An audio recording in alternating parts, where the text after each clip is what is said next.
Joining us from England is Simon Irvine, representing ROSEN Group. Simon leads the delivery team that is responsible for integrity analytics services, specifically the use of data analytics to support integrity decisions.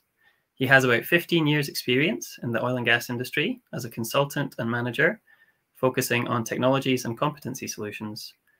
Simon orchestrated access for hundreds of young pipeliners around the world to the Competence Club. Thank you again for that generous act, Simon. I personally really enjoyed and benefited from working through that online educational material.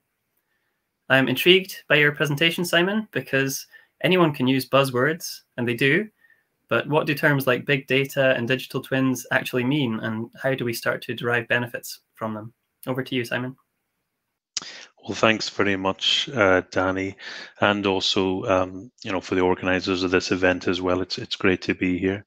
It's also been valuable for me listening to these keynote presentations on how a lot of value can be derived in cybersecurity and OT and things that we need to think about, and where we can also learn from a lot of these best practices that are already applying in related aspects of our industry. But my presentation is I would say kind of a pivot towards the assets, the pipelines, for example, and how we can use data science to actually solve specifically integrity problems, and how we can use the data that we're already collecting on those assets in a thoughtful way, but in a way where although there is a great amount of potential, and we know that that's evident from other industries, but maybe how we can actually start to get sort of quicker wins, smaller wins, increasing competence, specifically questions around how do we build a team within an engineering department that's responsible for managing assets? What are the skill sets? What are the flows? What's the value that we can derive from that? So let's begin. One of the terms that we hear a lot is data is the new oil. I think the implication there being that there is a great amount of value that is in data.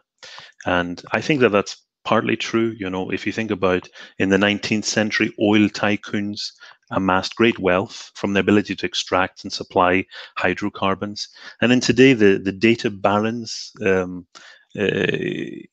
only in our industry, but on the tech industries, wield a unparalleled influence, and that many industries have discovered that access to data really can bring value to their company.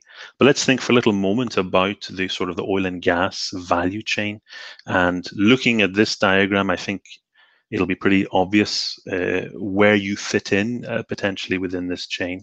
So looking at extraction, which is obviously exploration and production, obviously very capital intensive, through to transportation, mid or downstream activities. And probably there'll be quite a few of us that might be intimately familiar with this aspect. But the next is the storage, where you safely store that product in terminals or tankers, and so that it can move on to the next step, being refining, which is transforming a crude or base product into a more commercially usable commodity. And then at the end here, you see this, what's represented by a barrel of oil. And is that barrel of oil the thing that is inherently valuable? And sort of the answer that I would say is that no, the value isn't actually the barrel of oil or the unit of gas, but actually the value that is derived from the actual use of that. So be it travel, industrial applications, business activities, or even heating our homes. And so that whilst oil or hydrocarbons themselves aren't the value, it's how they're used. It's the same application for data as well. And so with this sort of flip, we extract data from numerous sources, we transport it, we store it appropriately, we refine it through data analytics practices. Anybody involved in data science might be screaming at the screen right now, thinking that there's a lot more to it, and that's true. This is just a simplified process. But again, the value here is derived from the refined product and how it's used. And on that value, in our application, could be anything from benchmarking, finding operational efficiencies, or to develop a capability to predict future predictions, or make more informed decisions as well. And what I want to do is to really sort of share with you some of the lessons that we've learned. And I hope that in our industry, specifically in relation to asset integrity management, how we can approach data, because it seems really, really big. I've got a forest of trees there, the forest representing a lot of stuff, a lot of information. And we've heard these things like a big data revolution, and there's some catchy slogans out there that we maybe only half understand. And we should have unrivaled insight, but specifically within the sort of the integrity management space, that has been largely unfulfilled. We can be blinded a little bit by the success stories. In the keynote, we can clearly see examples of successes there, but we don't necessarily find those same parallel success stories within asset integrity. So maybe the way to reframe this is to think big in terms of where we want to go, and start on sort of smaller, more tangible applications. So instead of having sort of seeing these trees and thinking, let's build this nice wooden cabin or villa or something complicated, but focusing on discrete problems. So leveraging the current data sets that you have access to, the technologies that you currently have access to or can easily scale up, and existing skill sets. So you can see that immediate value. And the whole sort of rationale behind that is because once you have solved this small, discrete, and useful problem, then not only does your competence increase as an organization, but so does the stakeholder confidence and trust. Because one of the aspects of the application of data science is that it requires quite a large amount of investment in terms of time and focus in order to yield value. And if you're asking for your stakeholders to trust you to do something that they are not sure where the value is going to be, and this is what we hope to do, then it can take a lot longer. But build up that confidence so you can take on more efficient, ambitious data science projects. And so perhaps focusing on, well, we all need to eat. Let's whittle a spoon or a fork from this. But don't leave it there. So think big, start small, but ultimately to scale quickly, to scale up, and you still know what your goal is. Of course, the emphasis here is on what is currently, or at least easily scalable in terms of data, technologies, and skill set. For us at ROSEN, one of the initiatives that we are using to work towards this is the Integrity Data Warehouse. We're trying to get all of the information we hold on pipelines and other assets into this central repository so that it can be queried, hopefully easily. It has these types of kinds of information here, from the inline inspection data, but also the metadata that goes along with that. So on soil properties, temperature, pressure, survey data on CP, coatings, etc. Your own data warehouse may include these variables or additional ones as well. We've been making progress on this, and we're about 40% sort of the way through this. We have been able to collect and structure our historical data and put it into this warehouse. But we expect that to be 20 to 30,000 pipelines when we're done. I say done, but it's never done, because it's an iterative process where you try to collect supporting data on those assets, but then also as you continue inspecting or working on projects, to add those to it as well. But what we can definitely say from this experience is that having an idea of the kind of problems you want to solve at the beginning of the process, that's critical, because it really informs you of the kind of data that's required. So do you prioritize this over that? What about the resources that are required to collect, clean, to do feature engineering, etc.? The quantity, quality, and how it should be structured. You need to make those critical decisions. This is something I'd recommend to anybody who was looking to leverage their own data. Look at what's there, the skill sets that you currently have, and think about what kind of problems can I solve with them. And the truth is that even if you have a modest data set, as long as it's of high quality, you can perform meaningful machine learning activities, as long as it's targeted. One thing to note as well, the quality is probably the most important consideration here. If you think about it, if you have a large quantity of data that's of poor quality, what you're going to end up doing potentially is to reinforce false trends.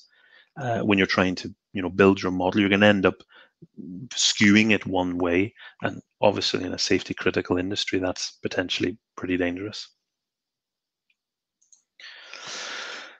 So I want to move on to an example of sort of a discrete application. One of those is benchmarking. So if you have access, let's say, to a large repository, you can start to compare things on a much larger scale. So here we can see about 5,000 pipelines plotted anonymously, and that's on the basis of external corrosion condition. We have anomaly density as reported by inline inspection, and then also maximum depth. So this plot really provides us with a representation of the prevalence, so how widespread the corrosion is, and also the severity, looking at the depth. And we've highlighted a few pipelines, and with this sort of method, you can quickly pick out which of the pipelines that are good, which maybe are in the middle somewhere or average, or the ones that are good, And if you visually, it's quite a simple thing to look at. I think most of us would look at that and go, well, that's a pretty simple application if you have sufficient quantity and quality of data. And that's the emphasis there. But, with appropriate metrics, this could be applied to measuring other pipeline threats, cracks, dents, bending strain, etc. You can also take this a little bit further and start to assign health scores, similar to fitness watches, where you get sort of a fitness rating or something like that. But this classification can be applied. So, for example, in this example, we have category 1, which basically means that both of these metrics in this example are below the median values. Category 2, where at least one is above and one below. And then finally, that they're both above those quartile values, which we recognize probably being a bad pipeline in this example. And if you were to take this application across, filter these and highlight these according to country or organization or network, then it can be pretty insightful. You can pick up pretty easy things from this. And this is the application of descriptive analytics. It's simple but extremely useful. The technique, obviously, it gives you an objective view of asset condition, and it really helps you with more accurate and unbiased prioritization. And if you need to justify certain plans to regulators and stakeholders, this is a really important tool. The data, once it has been normalized, if you were able to compare this against, let's say, a global collection of pipelines, you may actually find that your pipeline is one of the best in a network or even in the world. And that's a pretty good endorsement. And something like this can give you that sort of power. But on the other hand, who's going to refuse budget to you if you can demonstrate objectively that you're not in a good position with your pipeline, and it's, more severely corroded and more so than 99% of that population. Then moving sort of a next step further, it's on the predictive analytics, and predictive analytics can be used to predict future condition states, let's say within pipelines, but also current condition states. And what I mean by that is ones that have not yet been observed. So we haven't yet looked at them. So we're going to predict what those are. So let's consider an asset, for example, that can't be inspected. So we know about half of the world's pipelines, you can't use ILI technology. And historically, with those pipelines, use different methods, direct assessment, for example, some traditional modeling, susceptibility analyses. Although this is effective, it can also be quite costly, and there's no guarantee of success. And so particularly where those pipelines or assets are in geographically difficult locations, so the bottom of the ocean or buried underground, we actually don't know all that much about the true condition of that of uninspected pipelines. So this is an example of where data science really can bring value. So by learning from the condition of the similar pipelines that have been inspected, we can begin to understand the different variables that impact that, and develop models to predict the condition of these uninspected pipelines using supervised machine learning. I think you could term this sort of like a virtual inspection, at least in this example, virtual ILI, and it's powered by these machine learning algorithms. And early models that have been developed show pretty remarkable performance. There's a certain study, that looked at pipeline that was affected by internal CO2 corrosion, and a Bayesian network improved prediction accuracy by almost a factor of 10. Another one where a gradient boosted decision tree could predict external corrosion condition for over 90% of pipelines. And that was actually only based on basic design and construction information alone. So I think having a large repository of high quality data, it brings a specific advantage, but there are similar simple applications that are possible as well, and of course, predictive analytics, where you look at the future, can also offer that value. There have been studies on that show a lot of success in predicting internal corrosion in oil lines based on a distribution of global pipelines. We don't really have the time in this talk to go into that detail, but clearly, that's the ambition for when we're looking at scaling upwards towards more ambitious data science projects. So sort of in conclusion, what I would mention is that data science has an enormous potential. And we can see it in lots of different applications in other industries and let's say in cybersecurity, for example. But in terms of when we as an industry are trying to ready ourselves to use it within asset integrity management, I think that we probably need to temporarily lower our ambition so that we can go further and faster. Focusing on smaller, more discrete problems, increasing competence as we go, fostering trust, and really encouraging global collaboration is the key.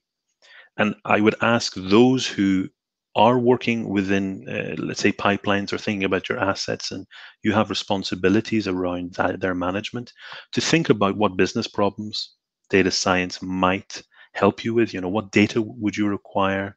What technologies would you require? And what skill sets? And if you can find a problem that's achievable, that you can really attack, then take that as the first step. Thanks very much. Here's my name and email address. But if there are any questions, Danny, I'd be happy to answer them. Thank you very much, Simon. You really are an excellent presenter, so thank you for taking us through that. There's a few key points I'd like to pull on to begin with while we're waiting for a couple more questions to come in through the chat.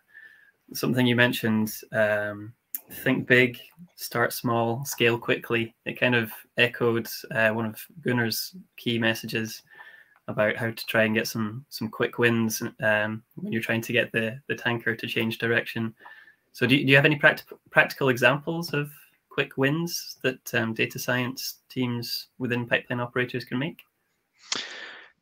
Yeah, I mean, it will depend largely on what area. So there are quick wins in terms of business operational efficiencies, but specifically thinking about those that are responsible for pipelines and their integrity. There are a couple of examples. So when thinking about uninspected pipelines and the digs that need to happen and the direct assessment. And with direct examination, that data is collected. But certainly there would be an opportunity there to collate that data, look at the results that were based on those digs, and then to try and model what their performance was, so to help you predict what the probability is of finding a certain result at a specific location. Another quick example in terms of, I mean, it all comes down to collection of data. So if you have the data, that's the key. But I would say a really good example, particularly in the US, is making use of the mega rule and the requirement for identifying pipeline material, and that process is a big task, but it's an opportunity there. So not only are you going to collect data on the actual pipeline material and some of that metadata, but also taking an opportunity to look at things like, you know, soil condition, environmental, CP, etc., and then add that to the collection. So use as an opportunity to collect data. If you're actually conducting that dig or that inspection or whatever, then use as an opportunity to collect as much data as you can. And I think those are easy wins that you could use with a relatively modest data set. Yeah, absolutely, and a win where another solution wouldn't necessarily be possible. That's great. And another of your analogies was how data is like the new oil. And I like that, you know, you can have all the data in the world, but, you know, what's the point of having it if you can't use it? So I guess that's where the predictive aspect comes in. If you can apply all the data that you have into solutions, into systems where you can't necessarily stick an ILI tool down there, that's where you can get some benefit. I want to talk or touch on the benchmarking graph that you showed with what, nearly 10,000 pipelines having been assessed so far, yeah. So how does that model change the more pipelines that you assess? Well, I mean, specifically, if you're looking at it does change over time, but the interesting thing is when you're collecting specifically inline inspection data, is that the resolution or the fidelity of that data may change. So certainly that will give you a mirroring sort of different perspectives and tighten up your model. So certainly as you're able to include that also improves. But what we find as well is that by adding sort of higher resolution data and by adding additional variables that perhaps at the beginning of the process we hadn't added or used in our models, you know, such as CP or things like that, it really gives us a much clearer picture, it obviously helps in accuracy, but it also looks at, you know, one of the interesting things there is around false positives and false negatives. I'm sure quite a lot of you are familiar, but you know, in layman's terms, when you have a model, when it's being sort of trained or developed, there will be an error of margin, a margin of error, and there will be a tendency for it to report one way or the other, and that's one of the sort of things that you put into a model. And I think it's pretty clear to see with false positives where you say that, let's say there is a defect with a certain severity being reported, that most people would see that as preferable because it's better to say it's there than it's not there, because of a safety implication. But on the other sort of side of that, I would also say that there are also safety implications for the other side where there are false negatives, because if you report, for example, too many false positives, it makes it very, very difficult to prioritize budget, because often there's a set budget. So what you could be doing is saying, no, we're not going to focus on solving this problem. We're going to investigate this, and actually it was a problem that didn't necessarily needed to be fixed. So you're sacrificing, and that becomes a very, very difficult thing, because as humans, we find it very difficult to prioritize when they look so close to each other. So it's an aspect to it as well, I suppose, that is important to consider. That's very interesting. And were failed pipelines also taken into consideration? I think I saw a couple of spots along the 100% metal loss there. Yeah, absolutely. It reminded me of a graphic of fighter planes returning from World War II, and they looked at where the bullet holes were, and I think they were deciding where to armor the lines, the planes. Sorry, but the ones that didn't make it home, the ones that failed, obviously weren't taken into account. That's it. The absence of data doesn't mean, Exactly. Exactly. So maybe just one more final question, Simon, before we move on. How can decision makers build confidence about using machine learning and really making the most of all the massive data that is being accumulated? How can they make the most of it? Yeah, and gain confidence. Yeah. Well, I think I think what we have to do is to really think about it has to work. There's no point collecting data and using these sort of methods if it doesn't work, and if it's merely in the theoretical and there's no sort of application. So I think what we have to do is in order to build confidence with, let's say, management or stakeholders, is strive towards applications, even if they're small and modest in ambition, towards something that actually works. And secondly, I think there's a risk, and it's a real risk within, let's say, our industry, where the key decision makers are often subject matter experts or technical authorities, and there's a natural potential resistance to adopting this, and then it could be motivated by, I'm being replaced, or they think data scientists think they can solve everything. And then there are data scientists, perhaps not very experienced ones, who do believe that the data science techniques can solve every problem, and it can't. But what I would say is that if you look at how data science really works, if you were to look at it, and it's quite a common diagram that you see, is this sort of Venn diagram with three different areas. One is the competence of computer science programming, etc. One is the mathematics, the statistics involved in the discipline. And the third is domain knowledge. And how that would apply here is, let's say, the engineering expertise. And so in building sort of confidence and convincing decision makers, is I would say that the experts are really, really valuable to this process. In fact, what data science is doing is a force multiplier of their expertise. It's not replacing them. They're absolutely critical to the process. So it's a force multiplier more than anything else. And I think that can go some way to getting some sort of movement and some sort of buy-in.